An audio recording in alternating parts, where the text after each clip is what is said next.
Some people in life, they deal with the loss of somebody different. The one person grieves, the one person celebrates it in a way of they appreciated them for the time that they were there to spend with them.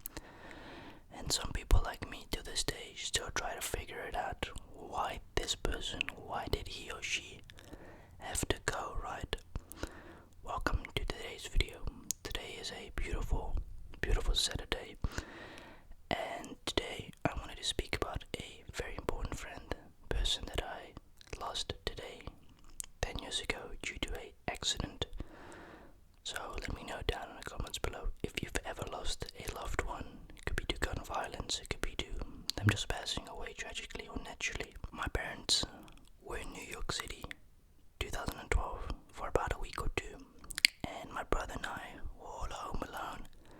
It was awesome. We had this awesome thought of, you know what, let's go for swimming with another friend of ours.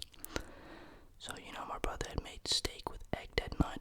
I still remember, very nice. It was about 7:30, and I was watching TV sitting on the floor in our old house. This was obviously the converted garage into a little room for the TV. Very convenient. So anyways, I go ahead and sit on the floor. I watch a little bit of TV, and I hear my brother on the phone calling, and I'm like, oh, okay, maybe calling my mom and dad. A couple minutes later, he comes back into the room and immediately drops a bomb saying Stefan has passed away. And I'm thinking at that moment, like, wait, what? Like confusion. What do you mean? He had passed away that afternoon.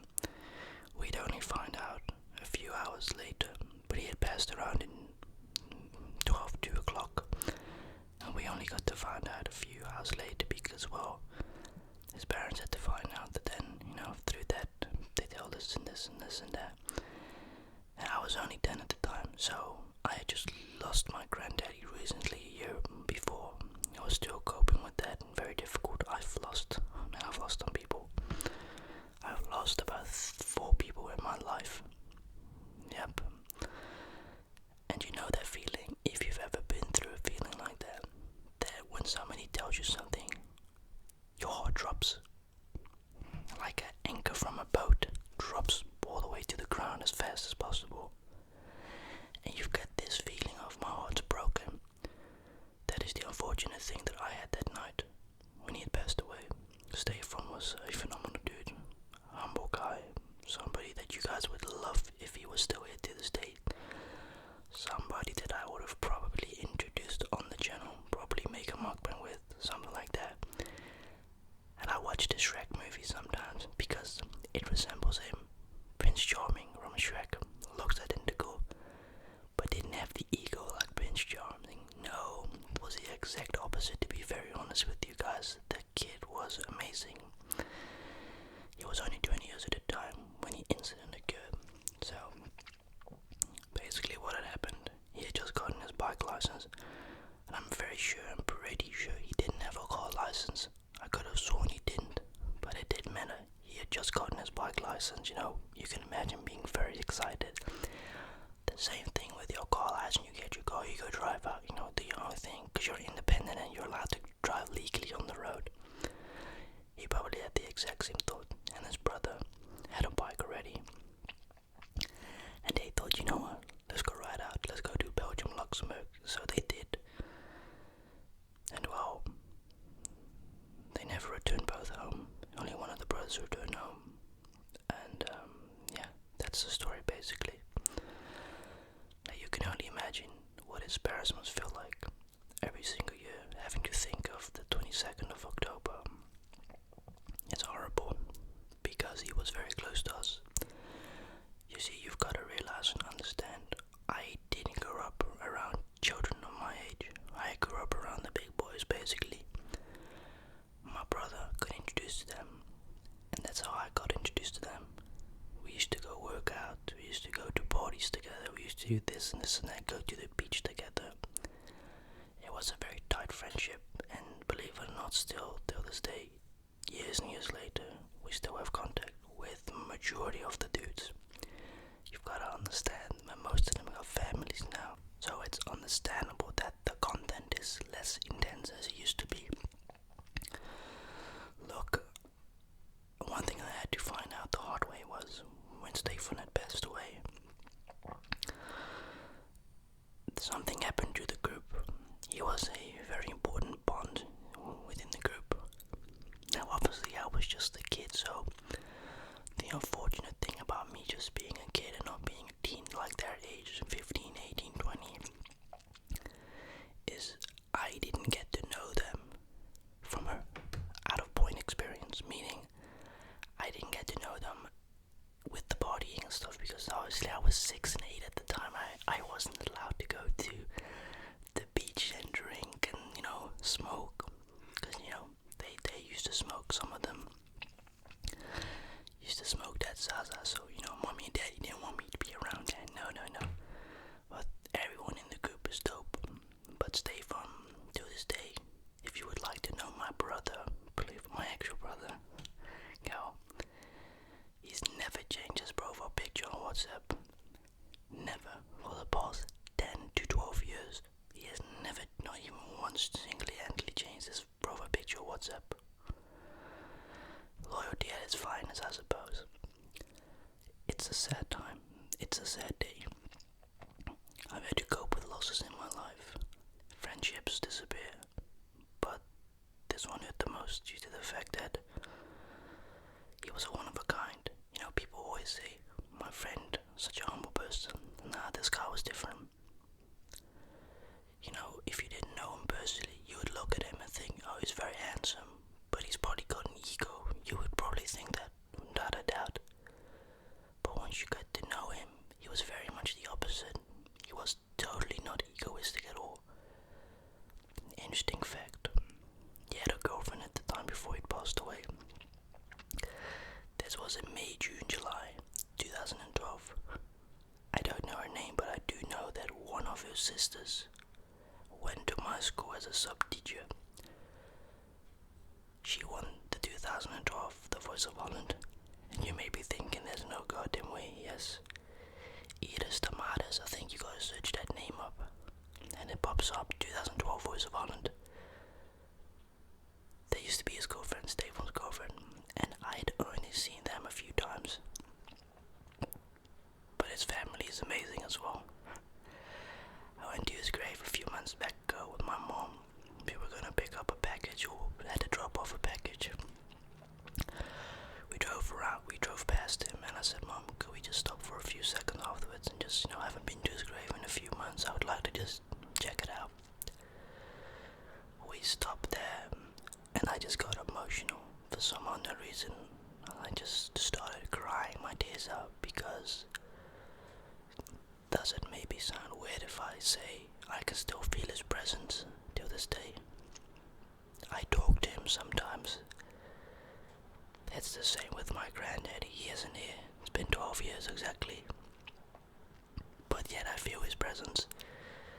And I always look at it like this. I believe there is something up in the universe, whatever it is, a god or something. I believe something looks over us and determines our faith. Meaning, you do right, you get rewarded.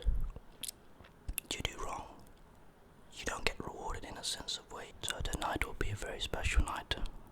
Our fallen brother, Stefan, 10-year anniversary. I could cry my ass out in this video, but it's something unfortunately I've had to accept and deal with. I might cry lighting up a candle for him just now, but I miss him a lot. I love the dude. Sometimes the bromance is undescribed, how good it was. I mean, the whole block used to be lit with him around. Used to play football together, work out, do all this. I remember growing up with the LG.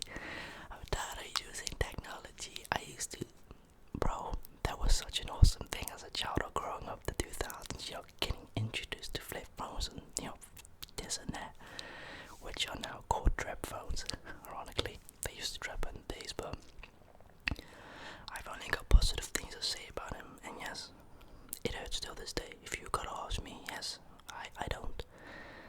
necessarily like speaking about it, but it's something I feel like we have to speak about it in society, because there's no purpose or way for you to be crawling up in a space and let depression take over you, let the sadness take over you, because at the end of the day, that person wouldn't want you to do that.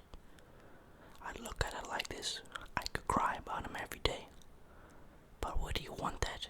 No, of course he wouldn't. He would want me to be strong. And hey, sure, well, once in a while crying is very normal. Don't be surprised after this video I light up a candle that I might cry, because it's been a decade, it's been a 10-year anniversary. And oh yeah, I forgot to mention how he passed away. It was the motorcycle accident. Yes, it was the motorcycle accident. It happened in Luxembourg, I don't know where. Fiona, one of the mountains. I mean, there's millions of mountains there, but we went there a few years ago, 2018. This was it 2019? Don't know, 2018, yeah. This was also my first time, and my brother and my father's first time ever going to the place that it had occurred. And it was so weird, you know, it was it was a very dangerous road, I have to agree. Because there's no rails on the side of the road. You drive on a bike, there is like a 30-40 foot drop. Yeah, there's no way you'll survive that in a car neither, probably. You know, till this day, we've got no clue what really happened. Did he go too fast? Did he go too slow and slip over leaves? Did he maybe perhaps get spooked on something on the road? We've got no clue, and unfortunately, as harsh as it sounds, it doesn't matter. Because at the end of the day, someone's lost their child, someone's lost their friend. Then yes, we'll never get to see him again, but I know he's proud of me and the boys, because hey, we all still talk nowadays. We may not see each other very often, which I said before was very normal. They all got a family they gotta take care of. If you're in that position, you do the exact same, hopefully. But we went to the spot, and I just cried. You know, it's easy to say this and this and that until you get hit with reality. I mean, I had the exact same thing, unfortunately, when my granddaddy passed away a decade ago as well. I was at the funeral, and I was listening to music. You know, you may be like, oh, that's disrespectful. That's just how I coped with it. And me thinking, you know, it don't mean much to me, meaning that I won't cry, but I did cry my tears out. But it was also tears of joy, meaning to say thank you for all those phenomenal years I was able to spend with you before you left. And I think about it like that as well. I'm thankful for the years and the time that we were able to spend with him before the incident had occurred. And he was a strong dude, man. He was masculine as well. I mean, I don't want to sound sus, but the dude was hella good looking. He was, and he got it from his mom and dad. His mom and dad, for example, are phenomenal people, very humble. I actually spoke to his mom, I think a year ago, and was at his grave, and she happened to be there when I was there. And I was shocked in a way of, I was like, oh, I hope she doesn't get angry that I'm here, but she really appreciated the fact that I cleaned this. Yeah, I cleaned this place. I know it sounds very weird, but I used to take all the leaves off his gravestone, clean it, wipe it, give the flowers water, flower the water as well, give new flowers, and I made it once or twice. I made a little heart on his gravestone with stones, so it's really cool. But well, I guess that's the video. And if you're dealing with something similar, or you have, hey, don't be shy, partner, talk about it. I mean, look at me. I'm speaking about it very openly on the internet. That says a lot about me. I'm not shy to speak about subjects like this. It's very normal. And it shouldn't be looked upon as, oh, I mean, that's weird. It can never be me. Maybe that's the problem. Maybe you're so insecure that you don't want to share with people because you may think it makes you look weak, but no, it doesn't. It makes you look strong talking about subjects like this. It's an unfortunate event, I know, but at the same time it's like, hey, let's celebrate it. Let's not cry about it all the time. Let's be happy the time we got to be able to spend with him. And let's think about it in a positive way. So without further ado, I want to thank you for watching this video and being patient with me. Hello. if you've lost somebody or recently or in life, I'm sorry for what you've been have to go through. But everything will be better eventually. But you have to make it look better as well and make it appear better. Cause stuff is not gonna just be better if you're gonna sit in the hole and cry about it all the time. Be positive and continue your life. That person would want the exact same for you. They wouldn't want you crying the whole time. They want you to succeed in life and do what you're supposed